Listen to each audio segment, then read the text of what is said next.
I decided to join the Army because in 1969, when you got a draft notice, you had two choices. You could either go be drafted or you could go to Canada. And I wasn't about to give up my American citizenship.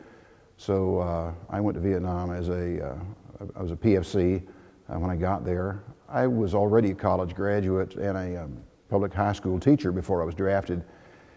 They turned me into a medic and sent me to Vietnam. I did 13 months and 5 days there, and came home with a lot of bad attitude.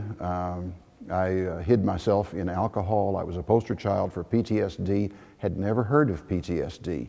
I thought the world was really screwed up and I'm fine. And all the bad things that come out of that.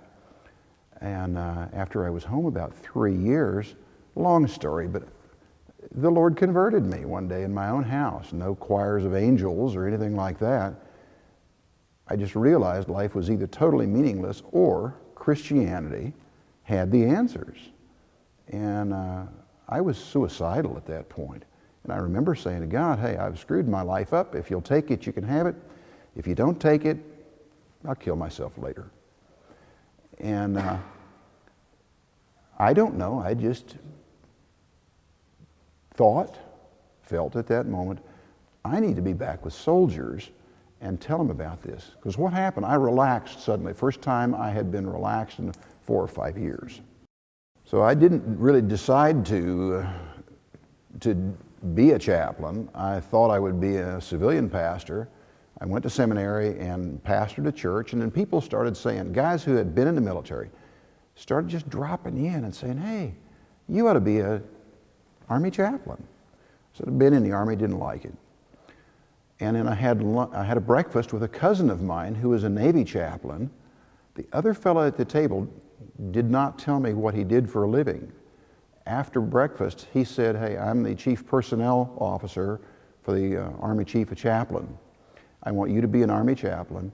I'll send you the forms, send them back to me. That was in August, and I was commissioned in December of '82. Went to the chaplain basic course in '83. So I backed into it. I think the Lord does funny things. You know, He had prepared me for all this stuff by all the bad things that I went through. Every one of those has turned out to be an asset in what I do working with young soldiers.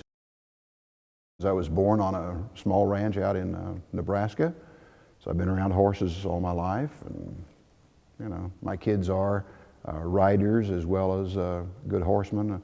2 of them have served with the Cav. We're a pretty military family. My dad had no cavalry experience in the Army. He did World War II. Dad came in and I came in, and my warrant officer son came in as privates, became NCOs, sent to school. Dad and I were commissioned. Our son was warranted. Our daughter is a major out at Fort Leavenworth right now. So we're a pretty sold-out military family. The one who was a sergeant got out after doing Iraq, and you know, good decision in his case, I think.